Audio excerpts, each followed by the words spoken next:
नमस्कार, स्वागत है आप सभी का हमारे चैनल दिव्य एस्ट्रो में। आज की इस वीडियो में मैं आपसे बात करूंगी देव उठनी एकादशी की। मैं इस वीडियो में आज आपको देव उठनी एकादशी की व्रत कथा सुनाऊंगी। यदि आप देव उठनी एकादशी का व्रत रखते हैं तो आप श्री हरि को प्रसन्न करने के लिए व्रत कथा भी अवश्य सुने। आपको इस व्रत का संपूर्ण फल भी प्राप्त होगा। कार्तिक शुक्ल एकादशी को देव उठनी एकादशी भी कहते हैं। इसे प्रबोधनी एकादशी के नाम से या देव उठनी भी कहा जाता है। कहा जाता है कि इस दिन भगवान विष्णु जो क्षीर सागर में सोए हुए थे 4 माह के उपरांत जागे थे। विष्णु के शयन काल के 4 मासों में विवाह संबंधी सारी मांगलिक कार्यों का आयोजन निषेध होता है। हरि के जागने के बाद से ही सभी मांगलिक कार्य शुरू किए जाते हैं। व्रती इस दिन प्रातःकाल स्नान आदि से निवृत्त होकर आंगन में चौक पूरकर भगवान विष्णु के चरणों को कलात्मक रूप से अंकित करते हैं। दिन की तेज धूप में विष्णु जी के चरणों को ढक दिया जाता है। रात को विधिवत पूजन के बाद प्रातःकाल भगवान को शंख, घंटा आदि बजाकर जगाया जाता है। इसके बाद पूजा करके कथा सुनी जाती है। इस व्रत से संबंधित कथा इस प्रकार है। एक राजा के राज्य में सभी लोग एकादशी का व्रत अवश्य रखते थे। प्रजा, नौकर चाकर से लेकर पशुओं तक को एकादशी के दिन अन्न नहीं दिया जाता था। एकादशी के दिन अन्न का सेवन कोई भी नहीं करता था।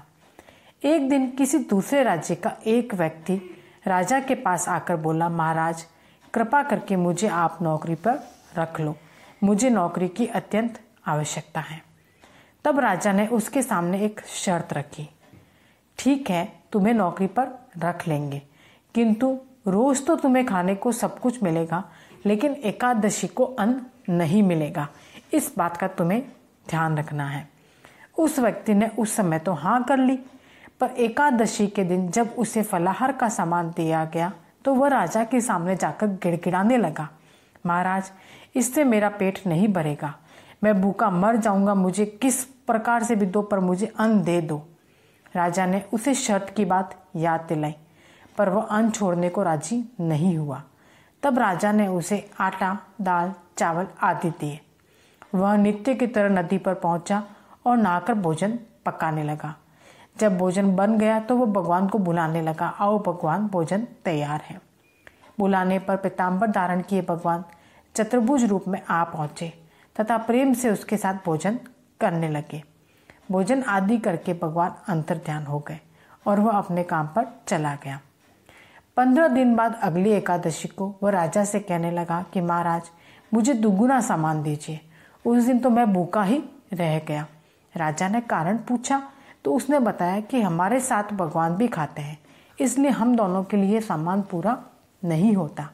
यह सुनकर राजा को बहुत ही आश्चर्य हुआ, तुम्हारे साथ भगवान खाना खाते हैं, ये बात तो मैं मान ही नहीं सकता। इस बात को मैं कैसे मान लूं?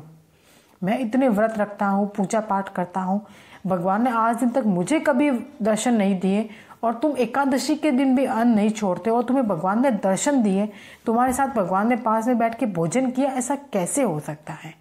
राजा की बात सुनकर वह व्यक्ति बोला, महाराज यदि आपको विश्वास नहीं हो तो आज आप मेरे साथ चलकर देख लें।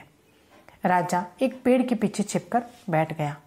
उस व्यक्ति ने उसी दिन की तरह भोजन बनाया और भगवान को शाम तक पुकारता रहा, परंतु भगवान ना आए।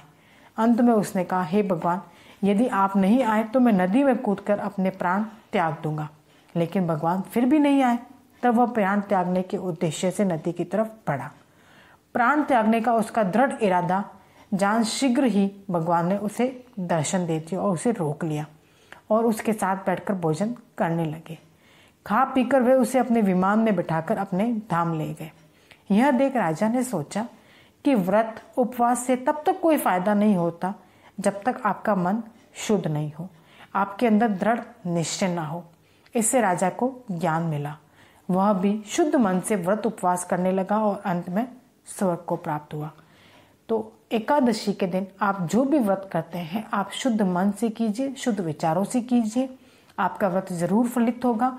और इस कथा को अवश्य सुने ताकि आपको व्रत का संपूर्ण फल मिल सके।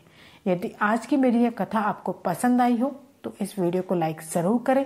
साथ ही यदि आज आप मेरे चैनल पर पहली बार आए हैं तो चैनल को सब्सक्राइब करना बिल्कुल भी ना भूलें और बेल आइकन भी प्रेस कर दें ताकि आपको मेरे इस वीडियो पर जिस प्रकार की भी जानकारी मैं अपलोड करती हूँ वह आपको सबसे पहले मिल सके। धन्यवाद।